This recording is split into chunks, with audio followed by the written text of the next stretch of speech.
हरे कृष्ण।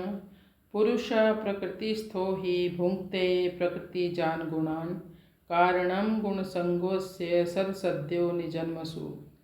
पुरुष प्रकृतिस्थो हि भुङ्क्ते प्रकृतिजान् गुणान् कारणं गुणसङ्गोऽस्य सदसद्यो निजन्मसु।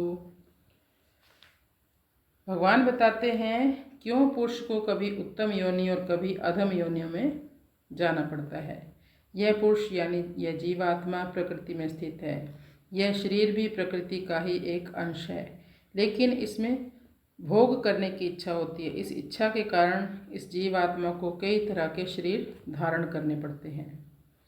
कारण क्या है? प्रकृति के गुणों के संग करने की इच्छा। चाहे सात्विक शरीर मिले तो वो कोई साधु संत या बहुत अच्छे घर में पैदा होगा, चाहे राजसिक शरीर धारण करने पड़े तो उसमें उसको मनुष्य योनि प्राप्त हो जाएगी, फिर या चाहे वो तामसिक गुण धारण करे उसमें उसे पशु योनि या पक्षी की योनि में जाना पड़ेगा। कभी सद योनि यानी उच्च कुल में पैदा होगा, कभी असद योनि नीच कुल में पैदा होगा, यानी दुखी रहेगा बहुत ज़्यादा। यद्यपि जीवात्मा दिव्य है, आध्यात्मिक है, लेकिन प्रकृति में होने के कारण मन और बुद्धि के पीछे कार्य करने का बल है जो वो आत्मा से आता है। एक बार शरीर से आत्मा निकली तो सब निष्प्राण हो जाता है। पंच तत्व से बना ये शरीर पंच तत्व में ही मिल जाता है। तो बुद्धिमान व्यक्ति क्या करता है? हमेशा आत्म कल्याण में ही लगता है, हरि भजन में ही लगता है वो। मान लो जैसे एक सफ़ेद कपड़ा, उस पर अपने आप कोई रंग नहीं चढ़ता। सफ़ेद कपड़ा यानी हमारी आत्मा यानी पुरुष। फिर है रंग यानी सत्व गुण, रजोगुण और तमोगुण, ये सब रंग हैं। रंग में डुबोना, गुणों का संग हो जाना।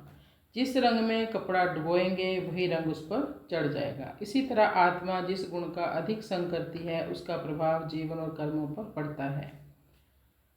जैसे एक अभिनेता कोई भी भूमिका करता है तो उस भूमिका में कभी वो राजा बन जाता है, कभी गरीब बन जाता है, कभी पुलिस वाला बन जाता है, लेकिन वास्तव में वह इनमें से कोई भी नहीं है।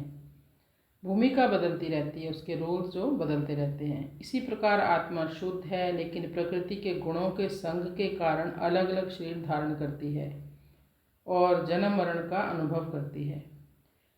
तो जैसी हम संगति करेंगे वैसे हमारे गुण होंगे, जैसे गुण होंगे वैसे हमारे कर्म होंगे, और जैसे कर्म होंगे वैसा हमारा भविष्य का निर्माण होगा।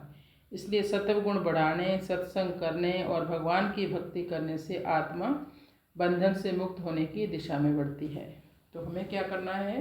हरे कृष्ण कृष्ण कृष्ण हरे हरे, हरे राम राम राम हरे हरे।